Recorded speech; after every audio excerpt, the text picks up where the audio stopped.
Hello guys, कैसे आप सब? उम्मीद करती सब ठीक होंगे, खुश होंगे, बात होंगी। मैं फिर आ गई यार। मैंने कहा इतने टाइम से मैंने कोई मिनी व्लॉग नहीं बनाया, तो क्यों ना आज मैं थोड़ा बहुत काम कर रही हूँ तो आप लोगों को भी अपडेट कर दिया जाए। खैर यार, ईद गुजरी, ईद के बाद फिर हमारे घर में थोड़ी सी दावतें थी, दावतों के बाद शादी थी, बर्थडेज थी। बस इतनी तैयारी हमारे घर में चाह रही थी कि टाइम ही नहीं लग रहा था कि बंदा कुछ डीप क्लीन करे। फिर आज मुझे थोड़ा टाइम लगा और थोड़ी तबीयत में बेहतर थी, तो मैं कहा यार आज काम कर ही लेते हैं। तो बस मैंने सबसे पहले ना बेड से अपने कमरे का काम स्टार्ट किया। बेडिंग चेंज होने वाली थी, वो सारी की। और हादी एज़ यूजुअल आपको पता मेरे साथ साथ ही होता है, तो आपको पता नहीं था कि मैं बेडिंग चेंज करी, नहीं तो वो भी आ जाता। फिर बच्चों का जो मेरा बेड है उसको मैंने क्लीन करना था। इस बेड को मैंने फोल्ड किया। जो लकड़ी का आपको काउंटर नज़र आ रहा है, बेसिकली फोल्डिंग बेड है मेरे बच्चों का।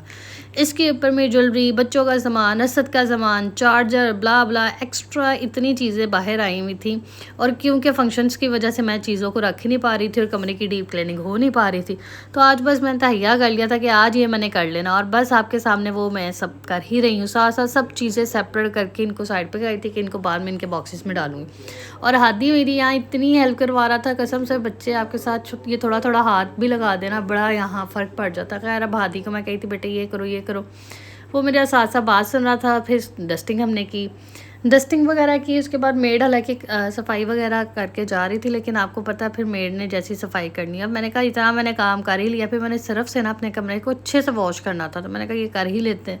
तो बस फिर मैंने फटाफट से आज अपने कमरे की थोड़ी सी डीप क्लीनिंग थी, मैं कहा कर ही लूँ ताकि रही सही कोई भी कसर है वो छूट जाए। फिर आगे वैसी ही रूटीन है, समर्स हैं और बच्चे मेरे घर में स्लीपर्स पहनते नहीं है, क्योंकि अंदर बच्चे कम ही स्लीपर्स पहनते हैं, ज़्यादा मैट होता है। तो बस फिर मैंने फास्ट जल्दी से अपने कमरे को नीट एंड क्लीन किया ताकि बंदा फिर आराम से बैठ जाए। फिर मेंटेन करना इजी हो जाता है। और फिर ये मेड को भी बंदा कैसे भी सफाई करवाए, मेड ऐसी सफाई नहीं कर पाती है। तो एक दफ़ा ज़रा क्लीन हो जाए फिर, ताकि मेड अगर इसके ऊपर हल्का फुल्का मॉप भी लगाती रहे तो वो फर्श जो है वो साफ़ रहता है। नहीं तो वो गंदे फर्श के ऊपर गंदा मॉप लगा के भाग जाती हैं। खैर काम वो जो मेरा यहाँ ऑलमोस्ट हो गया था। मैंने फिर इसके बाद वॉशरूम वगैरह क्लीन किया था और इंशाल्लाह आपसे मुलाकात होगी फिर।